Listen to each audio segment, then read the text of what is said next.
School college भूले, garden में पड़ गए झूले। नमस्कार, मेरा नाम सीमांत है। भिलाई टाइम्स देखना शुरू कर चुके हैं। आज भिलाई टाइम्स आप लोगों को एक ऐसी जगह पे लेके आया है जहाँ की शायद ये मान्यता लोगों के मन में रह गई है कि इस जगह आने से कोविड नहीं होगा, बशर्ते अगर आप अपने बच्चों को स्कूल कॉलेज भेजते हैं तो कोविड हो जाए। जी हाँ, कोविड को लेकर जब नियम बनाए जाते हैं तो हमेशा यही कहा जाता है कि भीड़ भाड़ वाली जगह पे ना जाएं। कोविड के वजह से काफ़ी सारी क्षेत्रों को नुकसान हुआ है, काफ़ी सारे क्षेत्र प्रभावित हुए हैं, लेकिन अगर सबसे ज़्यादा नुकसान हुआ है तो वो शिक्षा का क्षेत्र है। आप देख सकते हैं कि किस तरह से शिक्षा का ग्राफ कहाँ से कहाँ आ पहुँचा है और अभी भी इसके प्रति लोगों को वाकई अवेयरनेस नहीं है। मैं बता दूं, सेक्टर 5 के शहीद भगत सिंह पार्क में हूँ। शहीद आज़म भगत सिंह युवा, आज के युवा की स्थिति क्या है, एजुकेशन सिस्टम की स्थिति क्या है, ये बखूबी पिछले 2 साल से देखा जा सकता है। कोविड के बाद से हमेशा स्कूल और कॉलेज को बंद कर दिया जाता है, लेकिन जब बच्चे गार्डन में, पार्टियों में और ग्रुप में होकर के कहीं घूमते नज़र आते हैं तो वहाँ उन्हें कोविड नहीं होता, उन्हें कोविड होता है स्कूल में, कॉलेजेस में। इस पे हम इतना ज़ोर क्यों दे रहे हैं? क्योंकि ये एजुकेशन हब है, भिलाई है, हमेशा इसे एजुकेशन हब का तमगा मिला है और ऐसी स्थिति इस जगह पे है जो कि बेहद चिंताजनक है। अगर ऐसा ही चलता रहा तो बच्चों की स्थिति बिल्कुल इस कूड़ेदान पकड़े बच्चे की तरह हो जाएगी और उसकी शिक्षा व्यवस्था जो है वो भी बिल्कुल कूड़ेदान की तरह हो जाएगी।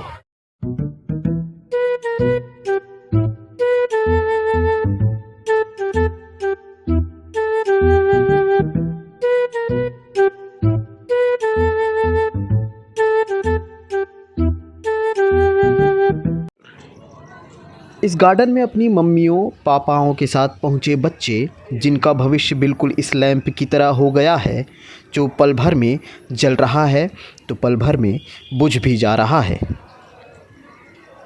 कोरोना मानो जैसे शिक्षा के साथ सांप सीढ़ी का खेल खेल रहा हो।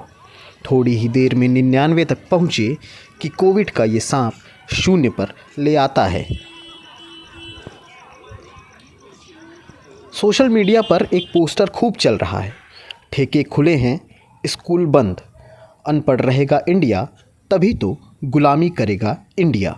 रैली ऑफलाइन और शिक्षा ऑनलाइन। पर इसी ऑनलाइन शिक्षा के लिए तो ये युवा कॉलेजों में अड़ जाते हैं कि परीक्षा ऑनलाइन हो, वरना कोरोना हुआ तो जिम्मेदार कौन होगा। पर यहाँ इन युवाओं को कोरोना छू भी नहीं सकता। कोई पार्क में गाने गा रहा है तो कोई पार्क में झूले झूल रहा है। काफ़ी लोग तो नन्हे की कॉफ़ी की चुस्कियों पर निसार हैं। यहाँ भी सारे नियम फेल हो गए। ये वही लड़के लड़कियां हैं जो अखबारों के पॉजिटिव रिपोर्ट को देख ओह माय गॉड को OMG में तब्दील कर देते हैं, फिर जस्ट चिल बोलकर बेफिक्री से निकल पड़ते हैं घर से, जैसे कि संकल्प ओढ़कर ये घर से निकल पड़े हों कि नियम की धज्जियाँ पहले से बेहतर उड़ाएंगे। आए दिन बढ़ते पॉजिटिव रेट तीसरी लहर की आशंका जता रहे हैं तो कहीं दूर एक कोने में बैठकर ये लड़के गाना गा रहे हैं।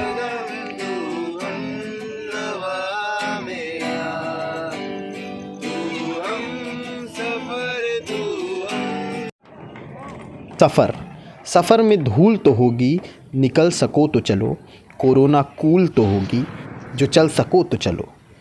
न जाने कैसा ये इश्क है, ये सब मांजरा देखकर लगता है कि अजब सा रिस्क है। सोशल डिस्टेंसिंग का रिवाज हमारे समय से ही होता आ रहा है। जब हम लोग एग्ज़ाम में बैठते थे उस समय भी सोशल डिस्टेंसिंग का एक माहौल मेंटेन किया जाता था ताकि कोई चीटिंग ना कर सके। लेकिन सरकार के उन कागज़ी नियमों को देखता हूँ तो सबसे ज़्यादा उन कॉलेज और उन स्कूल के छात्रों से चीटिंग होती नज़र आती है। एक तरफ कॉलेज के छात्र ऑनलाइन एग्ज़ाम के लिए कॉलेज के बाहर भीड़ लगाकर धरना देते नज़र आते हैं, तो दूसरी तरफ वही कॉलेज के छात्र या वैसे ही कॉलेज के छात्र पार्क में, गार्डन में ऐसे बैडमिंटन खेलते और अभी तो कुछ लोग पटाखे भी फोड़ रहे थे। तो तमाम सारी ऐसी क्रियाएं करते नज़र आते हैं, लेकिन उन पे अंकुश लगाने के लिए फ़िलहाल सरकार के पास कोई नियम नहीं। अगर नियम है तो सिर्फ स्कूल और कॉलेज के लिए। सबसे बड़ी बात मैं बता दूं, आप इसे मजाकिया तौर पे ले चाहे तंज पे ले, लेकिन अगर वाकई मुझे ऐसा लगता है कि कोविड से बचना है तो ऐसे गार्डन, ऐसे पार्क, भीड़ भाड़ वाली जगह पे जाना ज़्यादा ठीक है स्कूल जाने और कॉलेज जाने से। और सारे पेरेंट्स भी अपने बच्चों को स्कूल और कॉलेज भेजने के लिए ही आपत्ति करते नज़र आते हैं। हमें सरकार के नियम और लोगों की निजी ज़िंदगी से कोई आपत्ति नहीं, कोई एतराज़ नहीं है, लेकिन याद करिए दूसरी लहर के अप्रैल का वो महीना, जहन में जब वो तस्वीर उभरती है तो रूह कांप जाती है। लेकिन इसका ज़िम्मेदार कौन होगा, इसकी ज़िम्मेदारी कौन लेगा? अगर अब तक आपने ये नहीं सोचा है तो ये वीडियो देखिए और सोचिए। वीडियो में तो महज हमने सिर्फ भिलाई के कुछ क्षेत्र के कुछ हिस्से को दिखाया है। भिलाई और दुर्ग में ऐसे कई क्षेत्र हैं और कई हिस्से हैं जहाँ पर इस तरह की कोविड के जो नियम हैं उनकी धज्जियाँ उड़ रही हैं। जाते जाते हम आपको एक बात और बता दें कि हम इस वक्त अपने कैमरामैन से उचित दूरी पर हैं, और इस तरह की बाकी अपडेट्स के लिए हमारे चैनल को सब्सक्राइब ज़रूर करें और शेयर ज़रूर करें। और तमाम सारी चीज़ें हैं जिनके अपडेट हम आपको देते रहेंगे और दिखाते रहेंगे कि किस तरह से कोविड की धज्जियाँ उड़ रही है यहाँ भी और जहाँ जहाँ उड़ रही है वहाँ भी। शुक्रिया।